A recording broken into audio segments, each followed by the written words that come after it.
Hi guys, welcome to NR blogs 1. నా ఛానల్ని ఎవరైనా కొత్తగా చూస్తున్నట్లయితే నా ఛానల్ని సబ్స్క్రైబ్ చేసుకోండి. ఈ వీడియో నచ్చితే లైక్ చేయండి. వీడియో స్కిప్ చేయకుండా పూర్తిగా చూసేయండి. ఈ వీడియో వచ్చేసి కారం బూందీ ఈజీగా ఎలా తయారు చేసుకోవాలి అనేది. మనం షాప్స్ దగ్గరికి వెళ్ళకుండా ఒక వీడియో స్టార్ట్ చేద్దాం. ఒక బౌల్ తీసుకొని ఆ బౌల్లో 2 cups శనగపిండి అయితే వేసుకోవాలి అండ్ 1 cup వరిపిండి అయితే వేసుకోవాలి.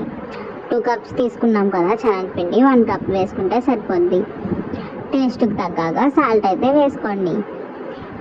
ఈ వంటకం వచ్చేసి మా చిన్నమ్మ అయితే చేస్తుంది. చెప్పాను కదా, చాలా బాగా చేస్తుంది వంటలు మాత్రం. ఇది one of my favourite. And బాండీ పెట్టుకొని ఆయిల్ వేసుకోండి. ఆయిల్ వేడైన తర్వాత ఇలా రంధ్రాలు ఉన్న గిన్నె తీసుకొని మనం మిక్స్ చేసుకున్నది గ్లాస్తో కొంచెం కొంచెం వేసుకొని ఇలా ట్యాప్ చేసుకుంటే బూందీ అనేది రెడీ అయిపోద్ది. చూసారా, ఇలా గ్లాస్తో కొంచెం కొంచెం వేసుకోవాలి.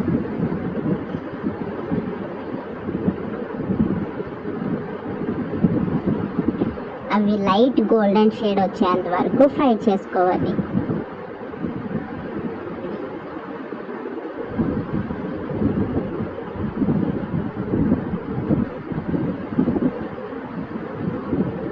చూసారు కదా, ఇలా లైట్ గోల్డెన్ షేడ్ వచ్చేంత వరకు ఫ్రై చేసుకొని పక్కన పెట్టుకోండి. సౌండ్ వస్తుంది మొత్తం ఫ్రై అయిన తర్వాత, గల్ గల్ మన సౌండ్ వస్తుంది.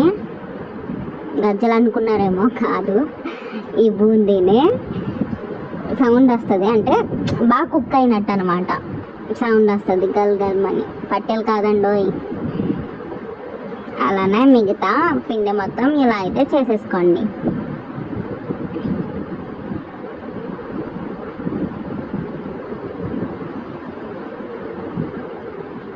ఇలా ట్యాప్ చేసుకుంటూ ఉంటే బాగా ఈజీగా వస్తుంది. చాలా ఈజీ అంటే సింపుల్. నా ఛానల్ని సబ్స్క్రైబ్ చేసుకోండి అబ్బా ప్లీజ్. ఏమైనా డౌట్స్ ఉంటే కామెంట్ చేయండి, రిప్లై ఇస్తా. ఇప్పుడు 1 cup పల్లీలు అయితే వేయించుకుందాం. 1 cup పల్లీలు వేయించుకొని కరివేపాకు కొంచెం అయితే వేసుకుందాం, ఒక 2 గుప్పులు. అవి మంచిగా ఫ్రై అయిన తర్వాత, మాడిపోకూడదు, మాడిపోతే మొత్తం చేదొచ్చేస్తుంది. మంచిగా ఫ్రై అయిన తర్వాత ఈ బూందీలు అయితే వేసుకుందాం.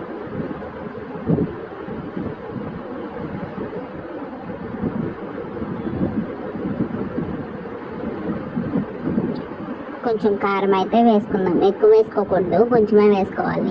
సాల్ట్ ఆల్రెడీ బూందీలో వేసుకున్నాం కదా, మీకు నచ్చితే సాల్ట్ కూడా వేసుకోవచ్చు, బట్ నేనైతే వేసుకోవట్లేదు. వెల్లుల్లిపాయలు వేసుకోవాలి. ఇప్పుడు బాగా మిక్స్ చేసుకోవాలి. మొత్తం పల్లీలు కరివేపాకు మొత్తం మిక్స్ అయ్యేలా మొత్తం మిక్స్ చేసుకోవాలి. ఇలా మిక్స్ చేసుకోవడం ఇబ్బందిగా ఉంటే ఇలా మిక్స్ చేసేయండి. మా చిన్నమ్మకి చాలా ఎక్స్పీరియన్స్ కదా, చూడండి ఎంత ఈజీగా అయితే మిక్స్ చేస్తుందో. ఇవైతే చాలా బాగుంటాయి, మీరు ఖచ్చితంగా ట్రై చేసేయండి. Okay guys, bye, keep supporting. లాస్ట్లో కొంచెం ఉల్లిపాయ నిమ్మకాయ వేసుకుని తింటే చాలా బాగుంటుందండి. ఖచ్చితంగా ట్రై చేయండి, మీ పిల్లలు మాత్రం చాలా ఇష్టంగా తింటారు. మా అమ్మ, మా నాన్న, మా అన్న మంచి సూపర్ ఫ్యాన్ అసలు దీనికి, మా చిన్నమ్మ చేసే ఇది. Okay guys, bye bye.